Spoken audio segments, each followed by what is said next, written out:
Assalamualaikum warahmatullahi wabarakatuh. Perkenalkan, nama saya Mela Desri dengan NIM 24011130019. Di sini saya akan menjelaskan materi tentang administrasi organisasi pendidikan. Selamat menyaksikan. Sekolah, madrasah, bimbingan belajar, kursus komputer, les, privat, hingga taman pendidikan Al-Quran, yaitu TPQ. Semua ini disebut organisasi pendidikan karena di dalamnya ada sekelompok orang yang bekerja sama untuk mencapai tujuan pendidikan. Untuk mencapai tujuan pendidikan yang tertib atau teratur dan efektif, maka diperlukan administrasi. Inilah yang disebut administrasi organisasi pendidikan, yaitu cara atau usaha untuk mengatur lembaga pendidikan atau baik formal maupun non-formal supaya berjalan efektif. Fungsi administrasi organisasi pendidikan itu pertama, mengatur program seperti menentukan apa yang akan diajarkan, yaitu mata pelajaran, keterampilan, materi khusus. Adapun menentukan jadwal kegiatan. Yang kedua itu mengelola peserta didik, seperti mencatat data siswa, menyusun daftar hadir, membuat laporan perkembangan belajar sederhana. Yang ketiga itu mengelola keuangan. Yang pertama itu mencatat pemasukan seperti biaya kursus, pembayaran siswa. Terus yang kedua itu mengatur pengeluaran seperti beli alat, tulis, bayar listrik, honor pengajar. Yang keempat itu mengatur tenaga pendidik jika ada tim, membagi tugas mengajar, menjaga komunikasi agar semua berjalan lancar. Yang kelima itu mengevaluasi kegiatan, seperti menanyakan kepuasan siswa atau orang tua, dan memperbaiki program agar lebih baik di periode berikutnya. Administrasi organisasi pendidikan adalah kegiatan pengelolaan yang dilakukan secara sistematis untuk mengatur, mengarahkan, dan mengordinasikan semua sumber daya dalam lembaga pendidikan agar tujuan dapat tercapai dengan efektif dan efisien.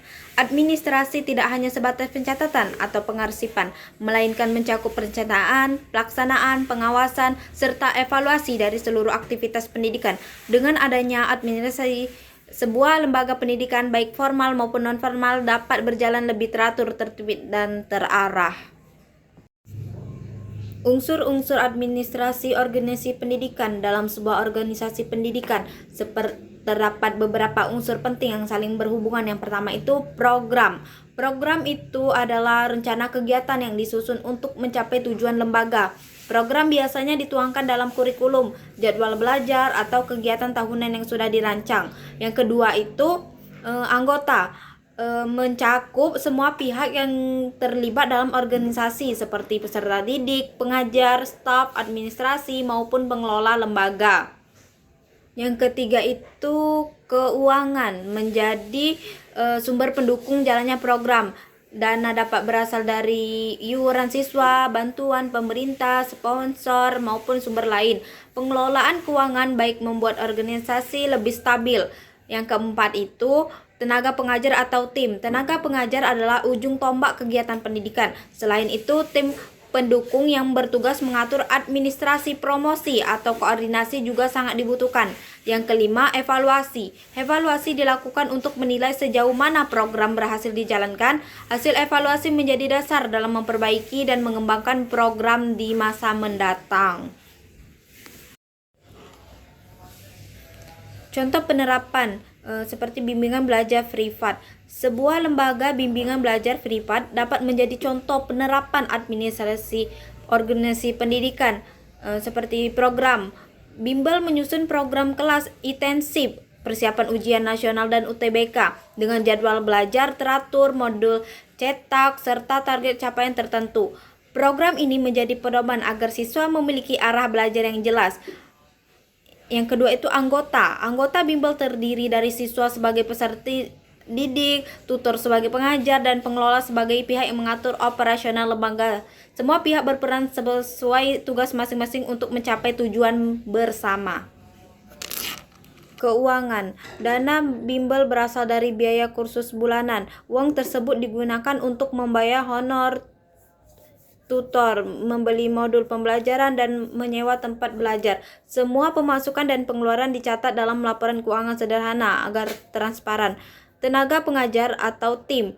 Tutor bimbel biasanya adalah mahasiswa atau lulusan perguruan tinggi yang ahli di bidangnya, misalnya matematika, bahasa Inggris, atau fisika. Selain tutor, ada tim kecil yang mengatur jadwal, menerima pendaftaran, dan mengelola promosi. Yang terakhir itu evaluasi. Evaluasi dilakukan melalui tes bulanan untuk mengukur perkembangan siswa. Selain itu, pihak bimbel meminta masukan dari orang tua siswa terkait kualitas pengajaran. Dari hasil evaluasi, bimbel dapat memperbaiki metode atau menambah jam pelajaran sesuai kebutuhan. Contoh ini menunjukkan bahwa administrasi yang baik membuat bimbingan belajar yang mampu berjalan lancar, tertata, dan memberikan hasil maksimal bagi siswa. Ruang lingkup yang dibahas itu dalam administrasi organisasi pendidikan biasanya dibahas mengenai yang pertama itu perencanaan, kegiatan pendidikan, bagaimana menyusun tujuan, jadwal, dan program belajar. Yang kedua itu pengorganisasian, lembaga mengatur struktur dan pembagian peran di dalam organisasi. Yang ketiga, pengelolaan sumber daya baik tenaga, keuangan, maupun sarana prasarana agar digunakan sebaik mungkin. Yang ketiga, pelaksanaan dan penggerakan bagaimana seluruh anggota diarahkan untuk melaksanakan program yang sudah disusun. Yang keempat, pengawasan dan evaluasi menilai keberhasilan kegiatan dan memperbaiki jika ada kekurangan. Contoh penerapannya, contohnya di sekolah, yang pertama itu kepala sekolah menyusun rencana kerja tahunan. Yang kedua, guru melaksanakan pembelajaran sesuai jadwal. Yang ketiga, tata usaha mengelola administrasi, keuangan, dan data siswa. Yang keempat, evaluasi dilakukan melalui raport, ujian, dan rapat evaluasi. Yang dapat disimpulkan dari pembahasan materi ini, administrasi organisasi pendidikan ini memiliki peranan penting dalam menjaga keteraturan, efektivitas, dan kualitas sebuah lembaga. Unsur-unsurnya program anggota, keuangan, tenaga pengajar, dan evaluasi saling terkait dan mendukung satu sama lain. Contoh nyata pada lembaga bimbingan belajar memperlihatkan bagaimana administrasi membantu kegiatan belajar mengajar berjalan dengan lancar. Refleksinya itu, sebagai calon pendidik maupun pengelola lembaga, mahasiswa perlu menyadari bahwa kemampuan administrasi sama pentingnya dengan kemampuan mengajar. Tanpa administrasi yang baik, lembaga pendidikan akan kesulitan berkembang dan mencapai tujuan. Dengan demikian, administrasi adalah keterampilan praktis yang harus dipelajari sejak dini. Manfaat itu mempelajari administrasi bagi mahasiswa antara lain, yang pertama itu membekali kemampuan mengelola kelas, organisasi, atau lembaga pendidikan secara teratur. Yang kedua, melatih tanggung jawab dalam perencanaan, pelaksanaan, dan evaluasi kegiatan pendidikan. Yang ketiga, memberikan pengalaman manajerial yang berguna jika kelak menjadi guru, kepala sekolah, atau pengelola lembaga privat. Yang keempat, membantu mahasiswa memahami pentingnya transparansi, kerjasama tim, dan evaluasi untuk keberlangsungan pendidikan. Sekian, itu saja yang dapat saya sampaikan. Apabila ada kesalahan dalam penyampaian materi, saya minta maaf. Saya akhiri. Wassalamualaikum warahmatullahi wabarakatuh.